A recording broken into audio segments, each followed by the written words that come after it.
Welcome all. This is Straight Talk with your host and co-host, Dan DeGryse and Rob Fisher. Welcome to Fire Engineering's Humpday Hangout. Today I got two guests that you probably do know. I'm going to get the opportunity to introduce. And really what I want to do here is not necessarily focus on the I would say the trauma aspect, but it's how these two individuals have traversed and made it thrived in life and in the fire service. So I appreciate both our guests being here. Before I do that, I do want to introduce my co-host, Rob Fisher from, I'm assuming, Vegas. I'm in Vegas. Yeah, it's good to be here with you, Danny. I think the last show we did was at FDIC with Frank on our show, which I just want to say thanks to Clarion and Fire Engineering and Chief Rhodes for having us on. That whole experience, the new show in the middle of everything and doing it live was great. So yeah, thank you for that. And how are you doing, Danny?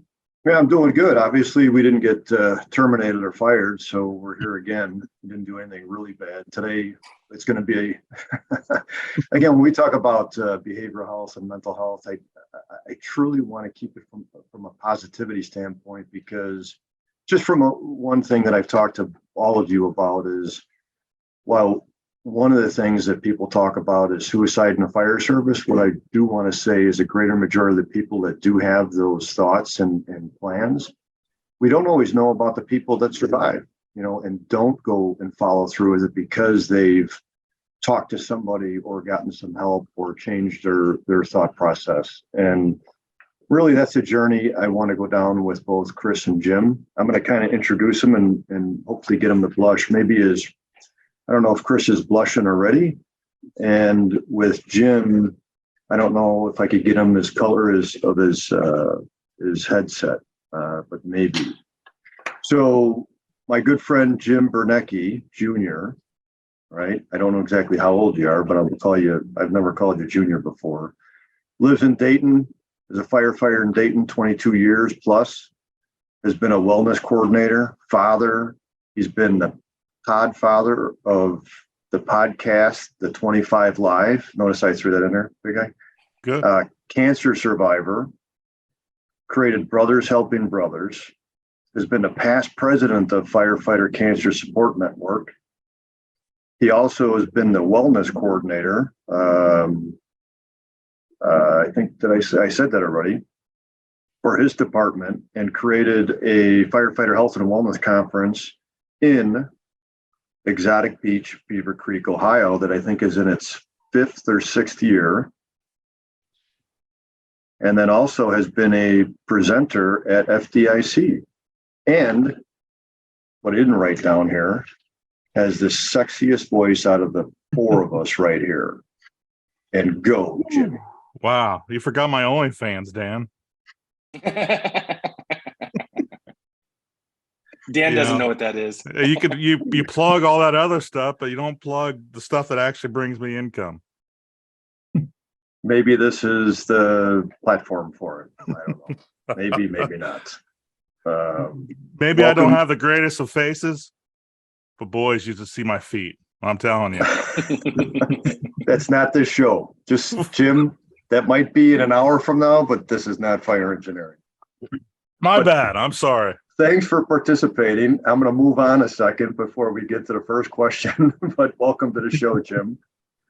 Over here, some of you might think that he was an actor for Game of Thrones, Christopher Ibju, if I said that correctly. If not, it is Mr. Chris Muscle.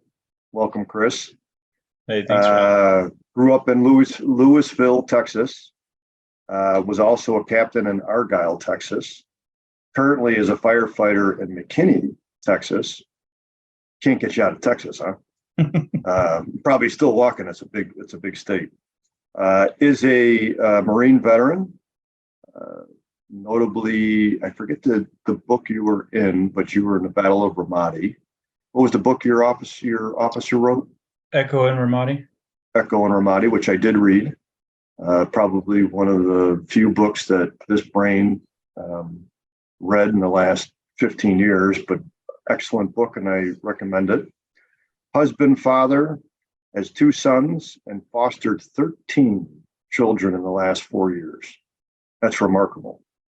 Is also a critical care flight medic. He had a major injury to his back, TBI, master's degree, and you too are currently planning on putting together a workshop or a presentation for FDIC 2024. Yeah, big goals. So, Chris, welcome. Thanks for having me. So that's the introduction. Hopefully I did you guys service. If you want to tell us any more about yourself, you certainly can. But the reason, and you guys both know why I have you on the show, I want you to be as open and as candid as you possibly can, or hold back. We try to create a little bit of levity here, because when we talk about struggles, our own struggles, it gets emotional, and we have to introspectively look at what that has brought in our life. But I look at both of you truly as, I don't even want to say survivors. I want to say as individuals that have persevered through adversity. Honestly, that's how I look at both of you.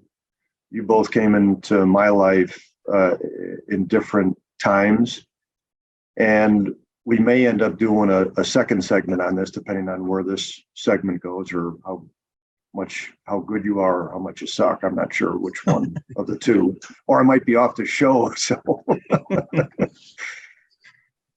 but you've had your share of experiences. Jim, I'll start with you because I introduced you first, and plus you're the senior man. Sorry, Chris. So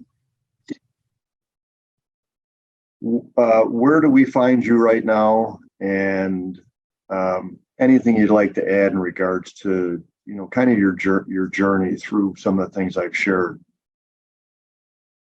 I am in exotic Beaver Creek, Ohio, as we speak.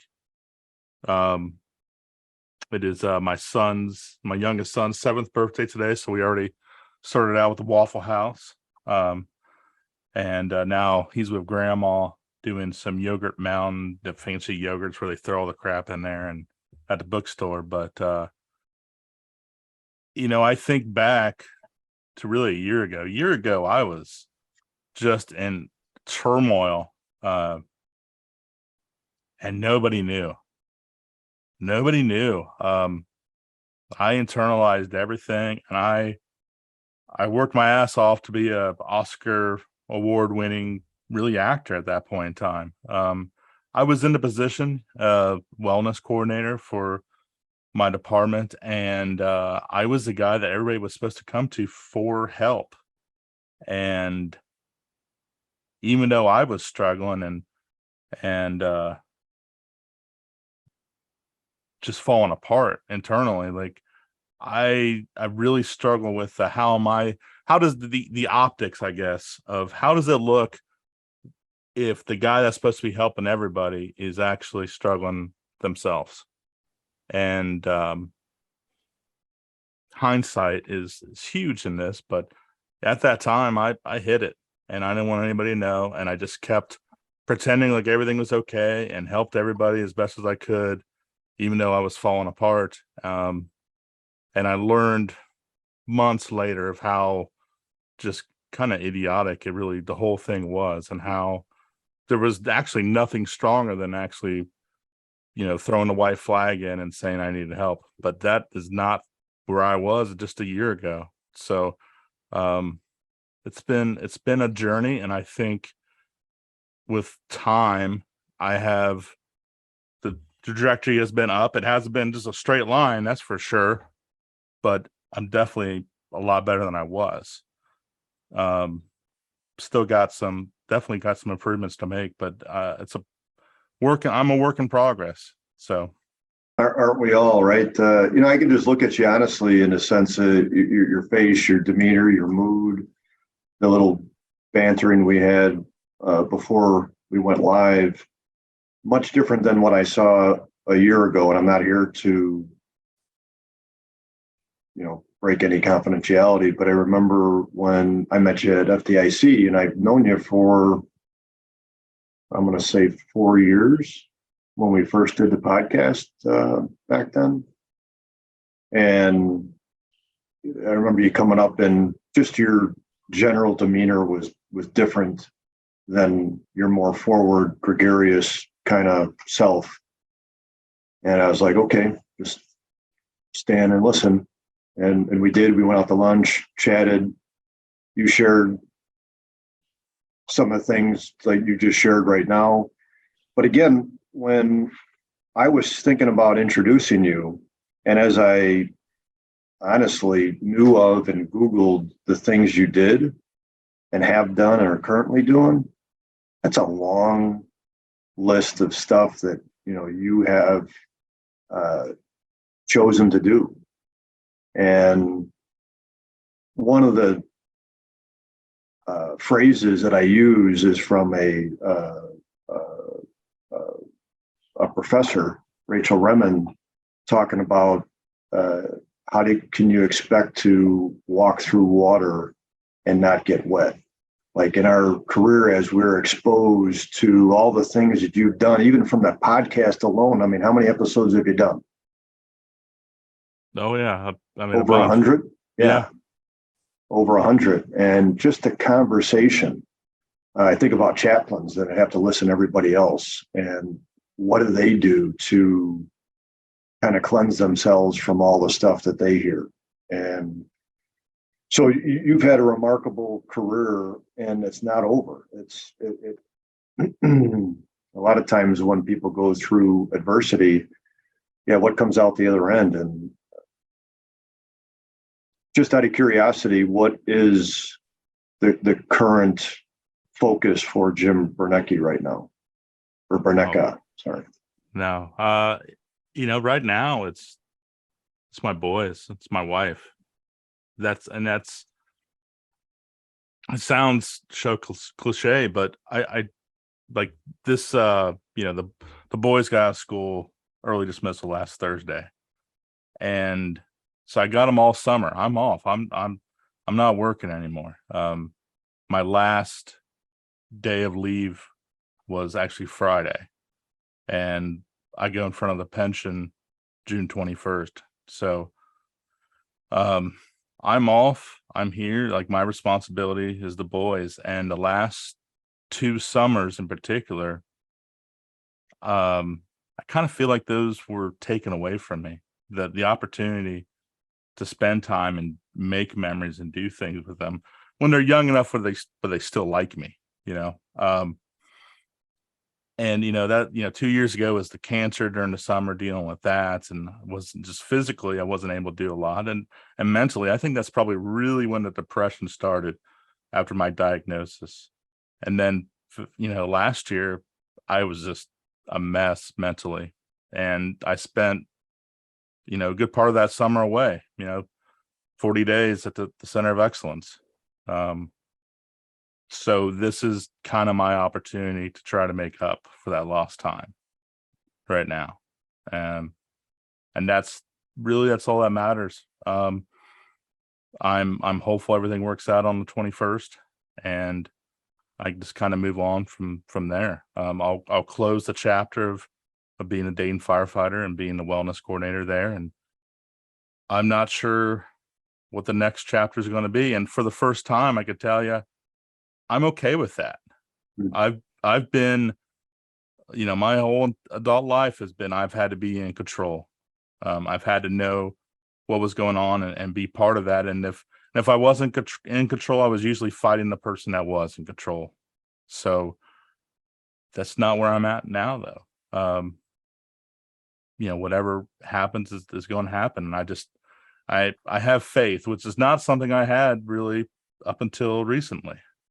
So I have faith it's all going to work out, and I will still have a purpose somewhere doing something regarding this job. It's just not going to be actual firefighting. And I've accepted that. I'm okay with that. I can still contribute. I can still do a lot. still on a large scale, I think. I don't know. That's about it, I guess. No, I appreciate that. And I know Rob probably got a comment, and I was just going to say that when we get in discussions about in this platform that Rob and I get through fire engineering is really about behavioral and mental wellness. And whenever we have that discussion and we ask people where they're at, they usually come back to, I'm grounding myself with family. Rob, go ahead. Yeah, Jim, I was going to ask you earlier, you had said that your coworkers and your colleagues didn't know that you were struggling, and Dan kind of alluded to the family. I was curious, was your spouse, was she able to see that you were struggling? Did the family unit see that you were struggling through this? She did. She was aware. That's probably about the only person I couldn't hide it from. At work, I could put on a brave face and joke and kid and have fun and really pretend. But at home, that's where it was unfiltered, and I had many a breakdowns with her. And I worked through really all this stuff with her by my side, having her support. I don't think I couldn't have got through this stuff without her. She was truly, when it comes down to it, she was the rock. She's been the rock, the last few years, dealing with all my stuff. She's been the one that's taking care of not only my boys, but taking care of me. So I'm fortunate for that, for sure. I'm grateful, and like I said, I don't think I could have done it without her. I think, it's funny, Dan, you kind of alluding to kind of picking up on some cracks I think I was probably showing last year at FDIC, it being FDIC 2022. The other person there that kind of picked on it was our good friend Sarah Janke. And I remember her kind of pulling me to the side, and she said it in a very Sarah type of way. She just said, "Are you on depression?" I was like, "No." She's like, "Well, I feel like you should be." Should I be? And I was like, "Why?" And that, again, still pretending, still being that guy. And I just remember her saying, "You've just seem like you've lost your sparkle." And that kind of that actually hit me pretty hard. Like, shit, I want my sparkle. Where's my sparkle at? I didn't realize it. You got the headphones today, so. So, and sure enough, after that I went to the doctor and I started on meds. But at that point in time, I think it was already, the meds weren't going to save me. I was already starting to get deep and dark and all that stuff. Well, we appreciate you offering that, and you. I don't know if you say that tongue in cheek with Sarah. I think anybody that knows Sarah knows that she speaks her mind without question, and not to hurt anybody's feelings. But it's when we see somebody that's, I'm just going to use the word different. Do we have the strength or ability or the comfortability to offer that to the person? Not to be mean or derogatory, or let's be honest, when we were kids, like, or maybe even more recent, somebody be like, "What's wrong with you?" Right? In a negative tone, as opposed to "What's going on?" or "Hey, do you need something?" And again, it leaves up to the individual of whether or not they want to have that conversation. And I appreciate you leading this conversation and opening up. And I want to lead to Chris, because I wonder if he's looking that comfortable, or if his heartbeat is about 190 right now, going, okay, what question is this guy going to ask me? No. Cool, calm, Chris Muscle. Probably one of the cooler names out there, right? Anyhow. Paid a lot of money for it.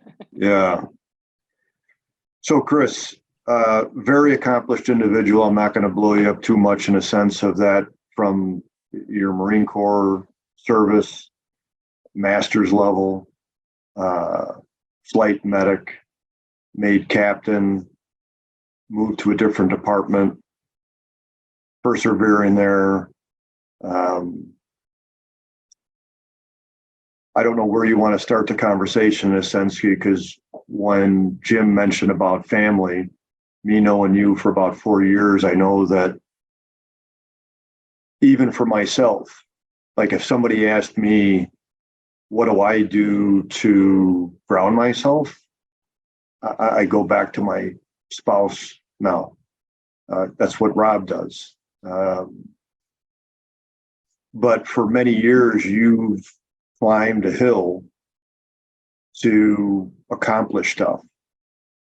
When I look at you now, from what I've met you 4 years ago, you look content and calm and have a bit of peace about you, which I don't know if it was there before. And I don't want to paint a bad picture, but share what you're willing to share with us. Yeah, I mean, I don't think it's painting a bad picture. I think it's reality, right? And I think that the reality is important for people to be able to see maybe where, not me necessarily, but where somebody was and where they can get to through the adversity and the trials and tribulations. And I think for me, with my spouse, and my boys are younger, I tried to hide it from them. I tried to, you walk in the firehouse and I'm good, right? That's the word we talk about a lot, but we say I'm good.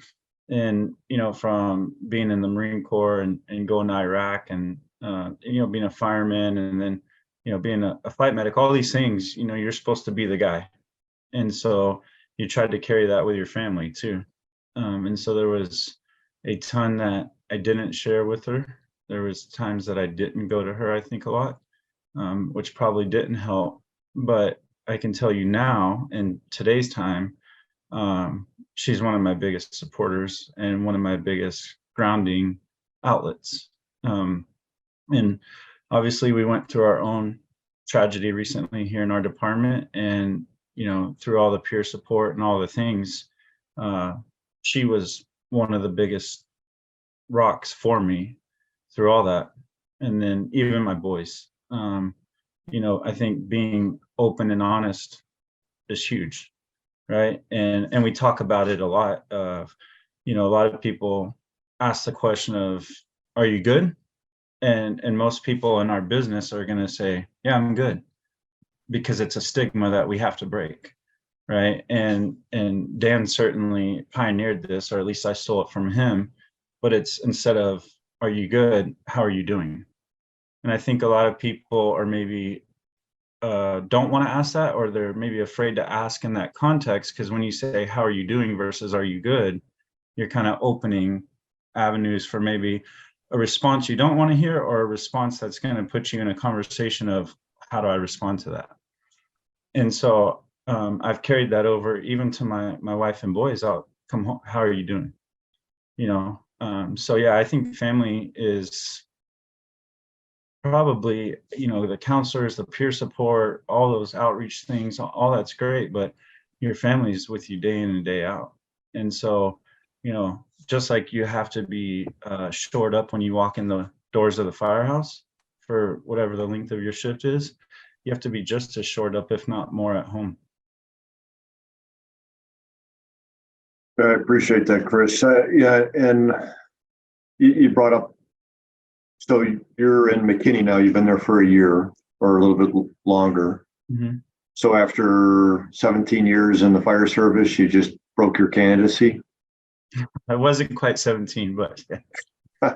Close enough, 16.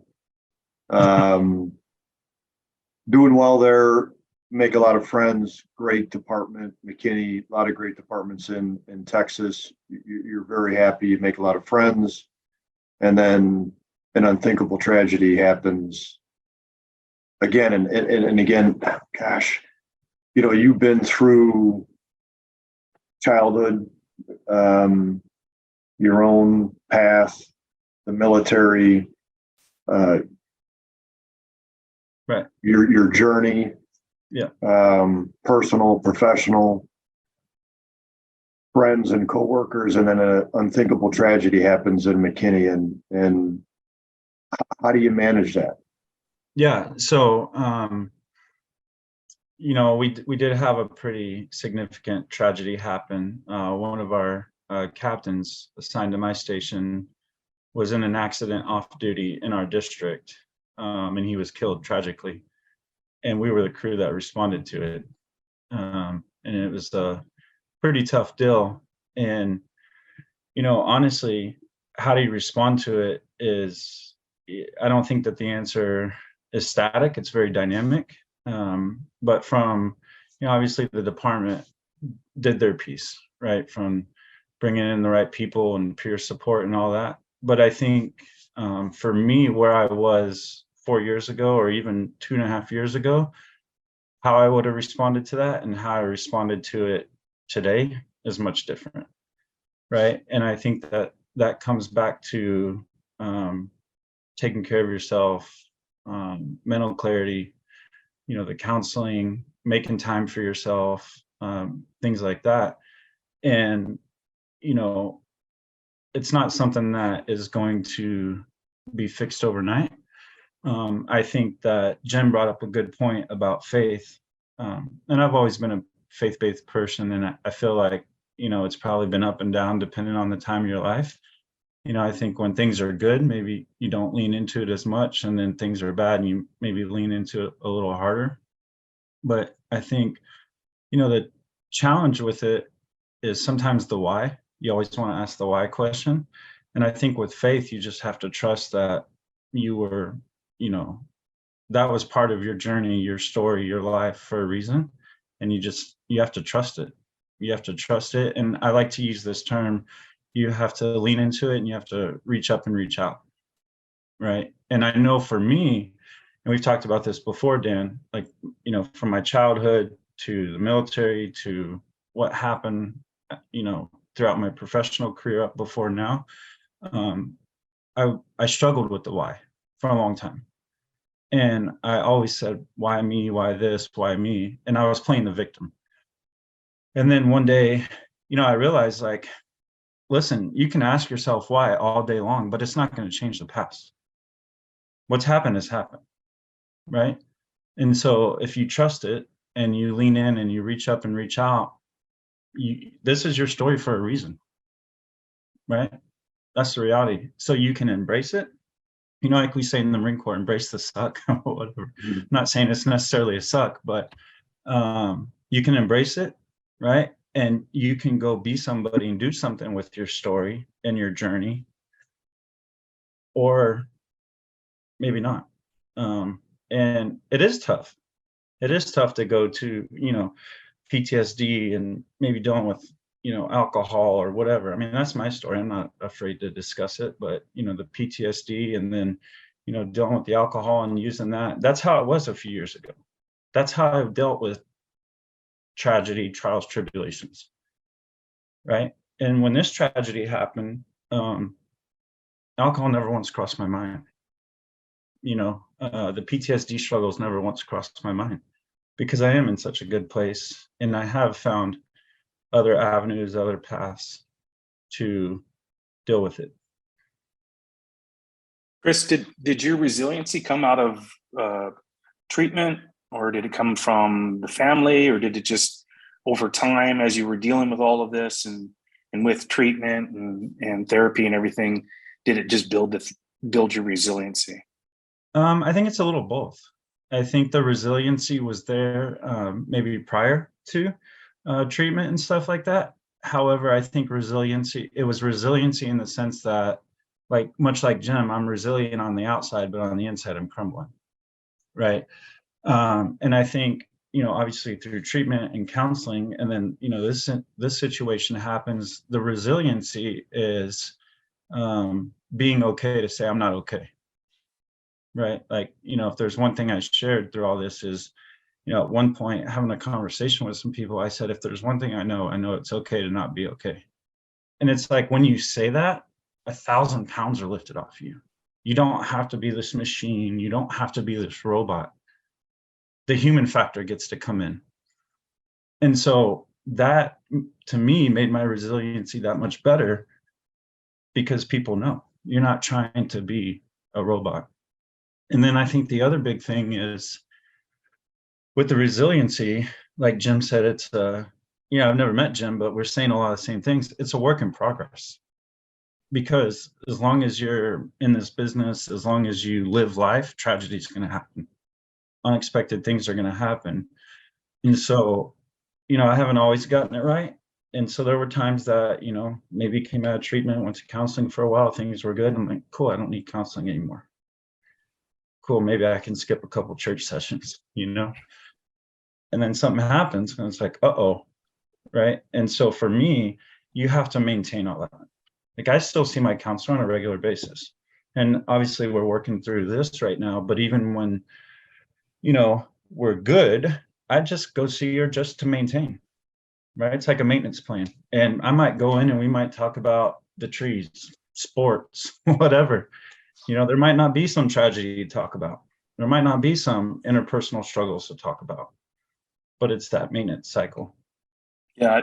When we've talked to, Dan and I have talked to a number of individuals that have struggled, and then obviously Dan being a clinician himself, he obviously gets more opportunity than I do, but it seems as if the resiliency comes from the journey, and to get on the journey, and you had said, once you can say that you can accept it, to get to that point, you got to have tools, and you've got to be able to, with the tools that allows for you to start this journey. And the journey is going to be a long one. And it's continued effort, seeing therapists and clinicians and such. But what, if I were to ask him, and I'll ask both Jim and as well, but what tools do you think really help you for your journey, into resiliency?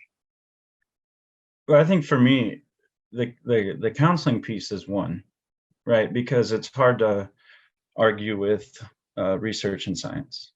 Right. And so, the EMDR, the ART, all that stuff is good. But then the other big thing for me was, I really collapsed my inner circle, if you will. And so I maybe had 25, 30, 40 people that I would reach out to. And it was like, I got a little bit from this guy, a little bit from that guy, a little bit from that guy. And when I crossed the bridge, if you will, or whatever, I really got into my recovery self. I really have a small group of 4 or 5 people.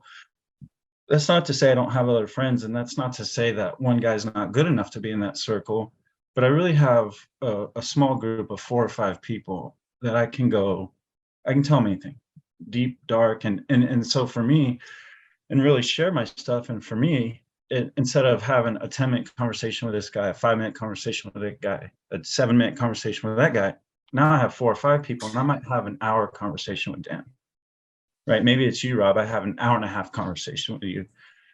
And so that is a big piece. And then the other piece of that is making sure somebody in my inner circle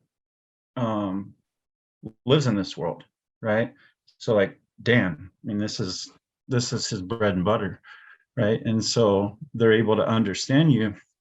And, there'll be times I'm having conversations with Dan and I'll say something and he'll say, bullshit, you're lying, or, like, it's like, he knows. Right. And so if I tell, if Dan says, how are you doing? I say, I'm good. And he'll know if I'm good or not.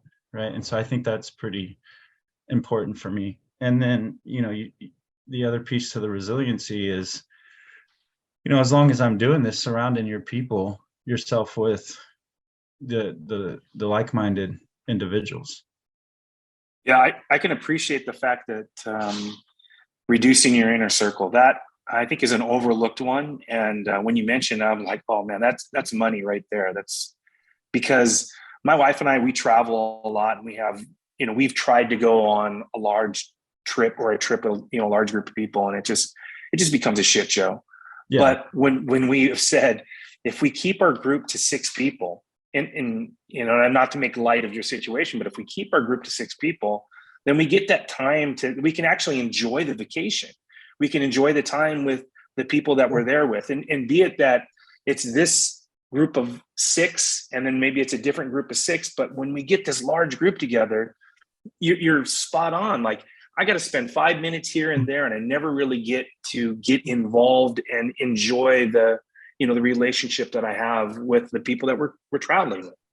Yeah, and I think one other piece to that too, if I could, before I pass it off to Jim, is, when you don't reduce that inner circle and you try to have 40 or 50 people and you go through a tragedy, whatever it may be, like mine was this incident, how many times are you reliving it at the surface level, and you're never really digging into the recovery side of it and the journey moving forward, right? Because if I tell that story and I go in my deep, darkest emotions, and that's coming back to surface level 40, 50 times, and all I've done is told the story. I've never really started hacking away at moving through the journey of processing and recovery and stuff like that. But when you have those 4 or 5 people, it's a lot easier for me to share that same story and cry 4 or 5 times, or share those emotions 4 or 5 times, and then start to work through it. Great. Thanks, Chris. Jim, tools for resiliency, your journey? Rob, I felt like I actually had a pretty good routine down.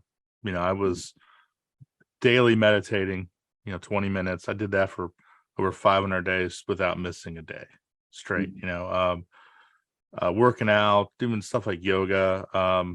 I felt like I had a pretty good routine down, but I'm telling you, when stuff hit, when it all blew up, it wasn't enough. All that stuff went to the wayside. I couldn't manage. I couldn't maintain. It was all that good stuff. I think it dealt with, the here's and there's, but anything, when something significant happened, it just blew up. It wasn't there when I probably needed it really the most to be. And since that time, it's really been 2 things that have helped me out and probably built that back up. No, I'll even go 3 things. First of all, talking about it. Yeah. I've talked about this stuff so much. So I was just, everybody, like, I just had to talk. I had to process this. I had to throw it out there. Every clinician I saw, every IOP, everybody, like, I just talked about it. The other thing is just time. I've gone where I was angry at so many different things and different people, and with time, I've slowly been able to just forgive and move on and not carry that baggage around. And then the third thing is just knowing, those lessons and not putting myself in those situations again. Like, I realized that I really can't one-on-one peer support people anymore, because I go, I'm buckled up for that journey. I go along for that ride, wherever that may be. And it's, that vicarious, that secondary trauma with them is really beating me down. I know I just can't put myself in those situations. And I think knowing what my capabilities truly are and what they aren't, what I can't do, and being able to say no and still pass somebody off, still give solutions. I'm not going to leave anybody hanging, but I can't be that guy anymore. I'm too vulnerable myself still. I feel like still an emotional roller coaster. I saw Guardians of the Galaxy 3 the other week. Ugly cried in it. Ugly cried. Like, somebody bought me my family dinner. Ugly cry in the middle of the restaurant. Like, my emotions still to this day are not in check. So hopefully with time down the road, all that stuff gets better and works itself out, and I could be normal again. Well, normal. I don't know if I ever was normal. I should clarify. I was just going to say, I don't know what normal is for me, and I've known Dan for a while, and Dan's never been normal. But I think to Chris's point, doing meditation and and you think you got everything all set. It's once you can take that cape off, and maybe to Pat Kenny's, I'm using an analogy from Pat Kenny, but once you can take that cape off and you can accept the fact that you can't do everything and you can't be everywhere, then maybe that's when the journey really starts. And that's when, once you've accepted that, then everything that you're doing from there on out is what really, helps you with your resiliency. So Yeah, I guess what I would offer is that when we're looking at, and Chris said this, Jim was this guy, Chris was this guy, you were that guy. Many of the people that are listening are the, and again, we use guy, but guy and girl person. We're taught in society, right, to buckle your chin strap and get in the game. That's it. And if you don't work past it, guess what? You don't get in the starting lineup. You don't get on the team. You don't get picked first. You are looked at differently, and everything's fine and dandy until the cup tippeth over, right? And whether or not the person is 5'5" or 6'8" or male, female, ethnicity, it doesn't matter. I mean, you neither one of you knew of each other. And just to share you, when we do a show, we think about, who would we want on a show, who would be interested, who has the time, what would be the topic, what are the questions. And Rob, in his traveling from Washington to Vegas to Italy and to wherever else in the world Rob Fisher is, and that might be a whole nother podcast. He's like, hey, what's the conversation? Because I always tell him beforehand. And I said, the conversation is about two individuals that have traversed life in similar but different ways and have persevered. And that's all I told him. And he goes, got it.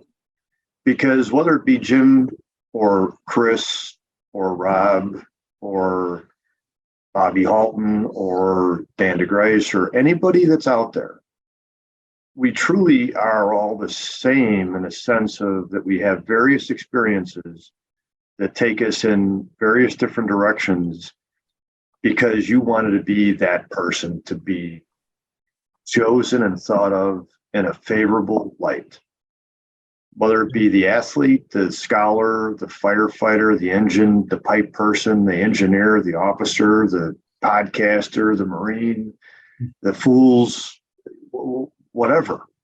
That's who we are, which is, and I almost swore, but Bobby tapped me on the shoulder. It's so friggin' cool.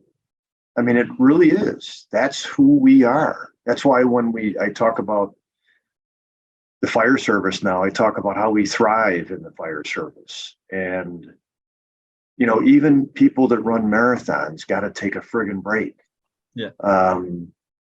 And those crazy people that run 100 miles, whatever, ultra marathons. I mean, come on.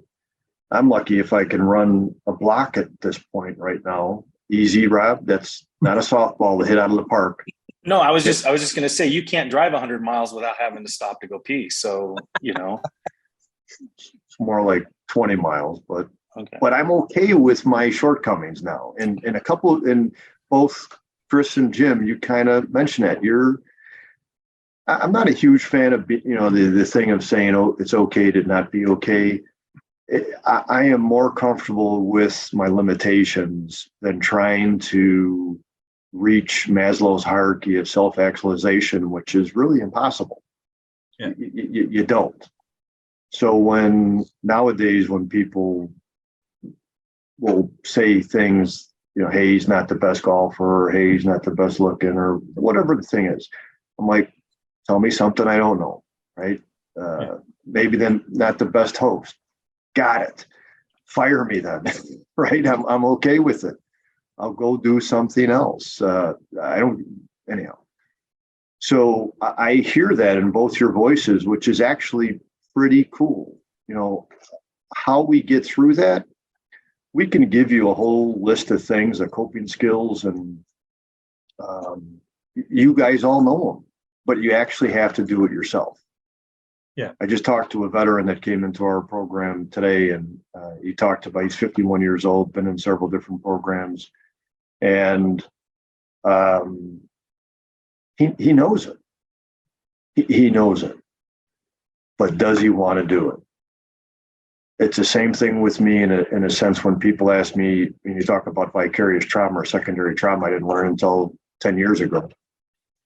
being in this field of behavioral health for 36 years and listening to not hundreds, but thousands of people's issues. And then 30 years in the fire service and witnessing and experiencing and trying to manage critical incidences. What is that exposure? Does that make me better, worse? I know in a period of my life, my relationships were horrible. You talk about friends, I could name 100 people I know, but when I struggled, I boiled it down to 4. Yeah. And out of those 4, I didn't call anybody because of the same thing that you guys said is, how can I be that person that talks about whatever I talk about and then have to call somebody else for help until I got my head out of my butt and said, just try it. Right. But I had to make that decision, which both of you and many of the people that are listening chose that path then. Yeah. I say it a lot, but you got to want it for yourself. You can go to the Center for Excellence, you can go to the Florian, you can go all these things, you can go sit in front of counselor, EMDR, ART, all that stuff. But if you don't want it, this might sound harsh, but you're playing the victim. And you have to get out of the victim mindset. And, we can throw the life ring all day long, but if you're not willing to grab it, that's where the journey starts. If you never grab the life ring, you're never going to stop drowning in whatever it is, whether, it's substance, whether it's mental health, PTSD, all those things. Right. And so that's where the journey starts. And then, just going back for a second, Rob, the other piece of resiliency for me, once you get through that and you're like, okay, I can do this, is I can only worry about my side of the street, right? I can only focus on my side of the street. And part of that, you're like, well, how does that tie in? It's part of letting go of control, which Jim had mentioned, right? And so if I start by only worrying about my side of the street, that helps me as a byproduct to let go of that control. And then understanding I don't always have to be in control. But you're right, Dan. You have to want it. I mean, my journey coming out of the program wasn't linear, that. It was a roller coaster. It was up and down, which I just think is more part of my story. And, some things happened and I traversed through it, and some more things happened. I traversed through it. And then a big thing happened. And it was like I was sitting in my car one day and it was like I could hear God saying, "Can you hear me now?" Like, I'm only going to give you so many options to figure it out. And then I was like, dang, quit being the victim. You've been to war, you've been a fireman, you've been all these things. Quit being a victim. You've done harder things in life, right? Stop making excuses and do it. If you want to succeed. And then once you succeed, use your story to help others. And if one person listening says, man, that guy did it, so can I, that's a win, right? Chris, you're what, 38? 37. 37? Yeah, I hate when you correct me, but I am giving you an opportunity, I love it when somebody corrects Dan. I did know he was 37. I'll get to you a second, and Jim, I'll let you ask the question. But now that he corrected me again in front of hundreds of people. Tens of tens. No, my thing is that young man, accomplished a lot, long life ahead of you. Do you think you're successful? I do. Yeah. I do. And more to come, right? Yeah. Did I think I was successful 4 years ago? No. But and where I am today, and I don't mean physically with the career and stuff. I just mean in life. Yeah, I'm successful. Yeah. No. And again, why I asked that question, because how I feel. I just love to hear that from you, because it looks like that. And recovery is tough. I'm not going to sugarcoat it. It's not easy, right? But how bad do you want it? And I was sharing this with someone the other day. I said it was a lot easier to go fight a war than to go through this. It's tough. It's supposed to be. Maybe it's not supposed to be. I don't know, but it is for me. It was for me. But how bad do you want it? Jim, you had a question for Chris? Well, I was just going to agree with the kind of the victim part. I feel like, I mean, it's been a while. I mean, I don't say a whole year, but probably close to that, in which I was dark and dreary and pity party and woe is me and miserable. And it was, I mean, it was just a little over a month ago, I think, that I had to, like, I just snapped out of it. I just was like, I don't want to live like this anymore. I don't want to be just constantly miserable and so negative, and I just had to snap out of it. And ever since I did that, it was just like it's been good. But it was just finally having enough to where I said I'm done living this way. It just, because I was miserable and I made everybody else miserable around me too. So it wasn't fair on my family, my friends, none of, like, I just had to finally snap and get rid of it and try to actually be happy and have fun and laugh again. And that's not something I did for a long, long time. And, that's all time lost. We don't have a lot of time. And I blew that time. I don't want to do that again.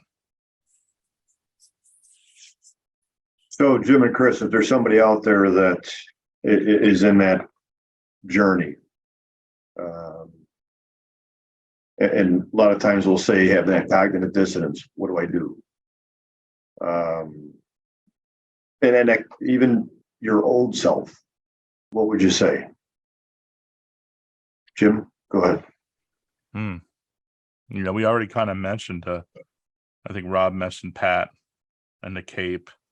I wore the cape an awful lot. I tried to be invincible. Nothing can hurt me. I was there for everybody else. And that was all BS. It really was. And it caught up with me. And it turned out, fortunately, I'm okay. I'm still here. But it was close. It was ugly. It was close. And God, I remember making that phone call, and that it was the same phone call that I've made for, I know you made this phone call a bunch, Dan, too, but I mean, I've made it for 6 other Dayton firefighters before. I've been on that line for them, but making that phone call for me, that sucked.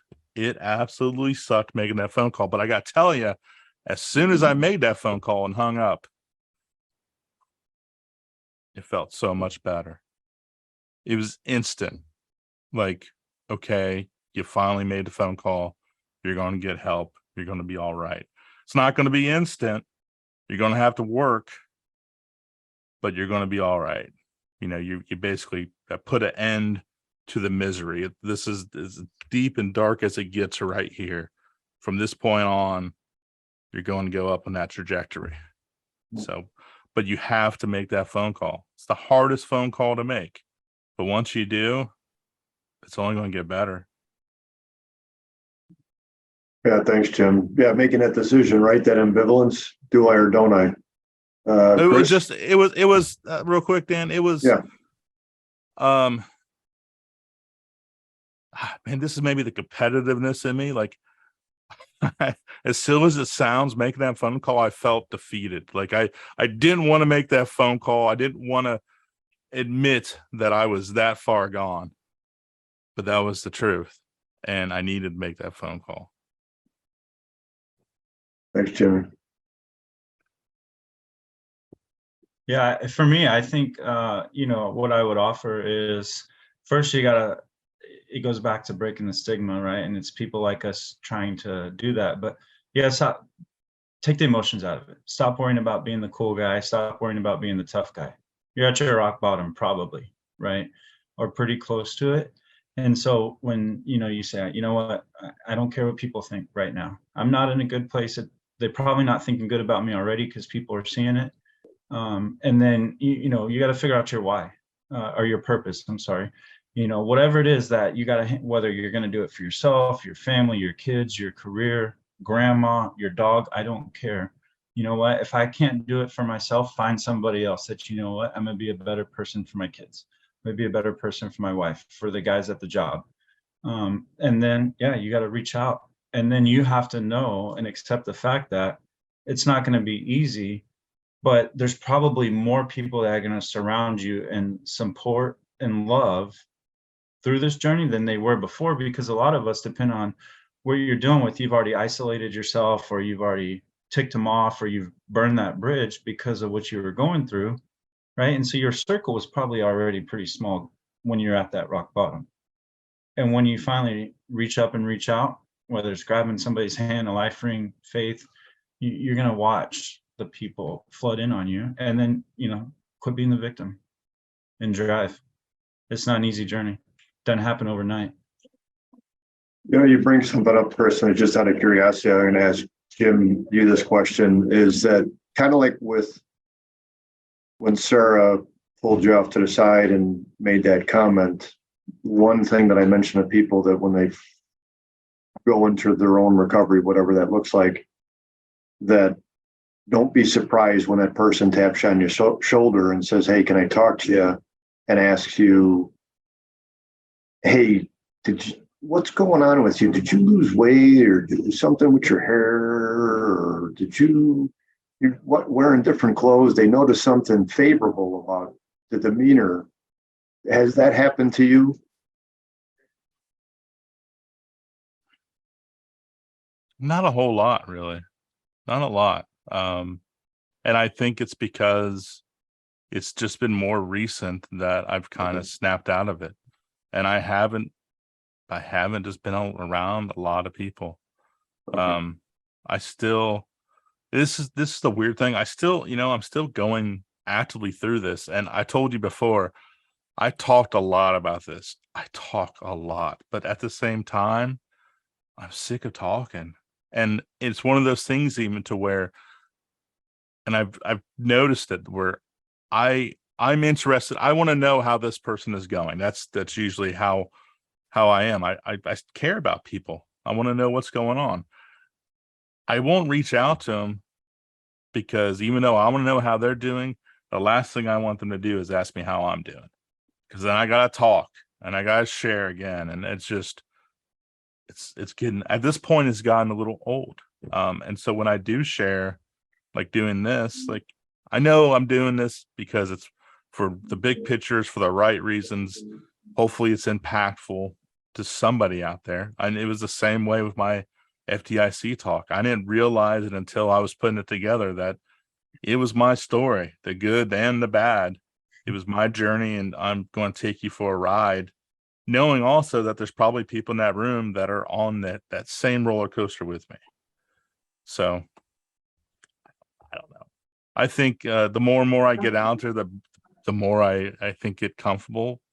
Hopefully they do see that the old Jim is back.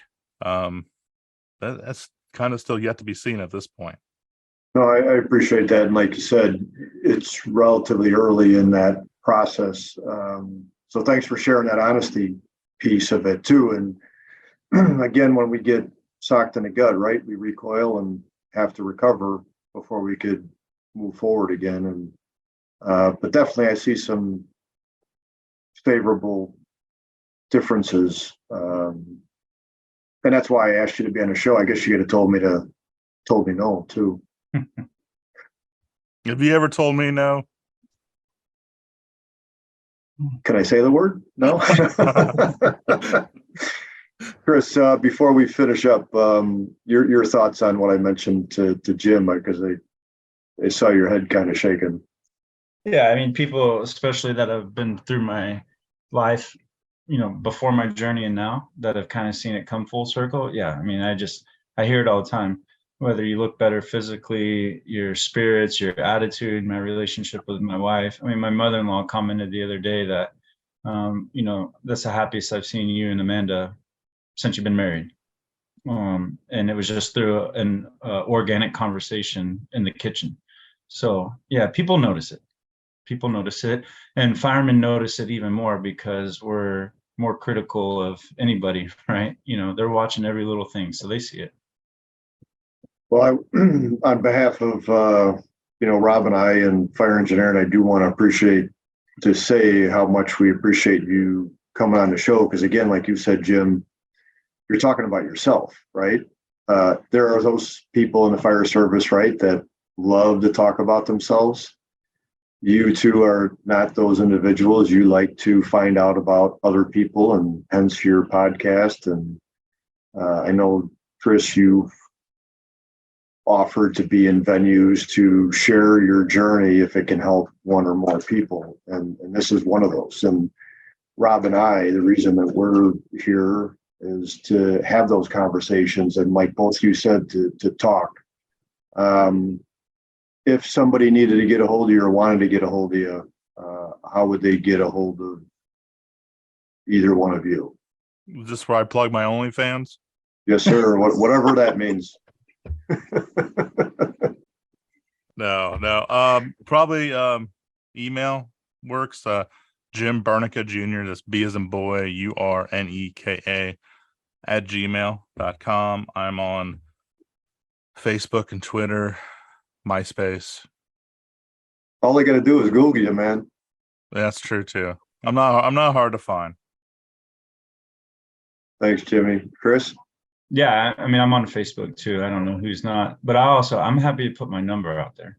940.368.8311. I'll talk to anybody. Text, call, FaceTime, whatever. I'm pretty open. Yeah, thanks, gentlemen. Rob and I will talk. We discussed maybe having a second segment of this. I forget when our next show is, but appreciate you being here. Rob, any closing comments? Yeah, I just want to say thanks to both Jim and Chris for the conversation, and the vulnerability that you guys showed to kind of explain your situations. It's not easy. It's not easy in our profession, and it's good to see. I mean, I've been in for a few years, not as old as Danny is, but I've been in for a few years, and I've seen a transition, a good transition in our profession that, I kind of wish that I was a firefighter back in the 50s and 60s. I think it was supposed to be that way, but, I landed in the 80s.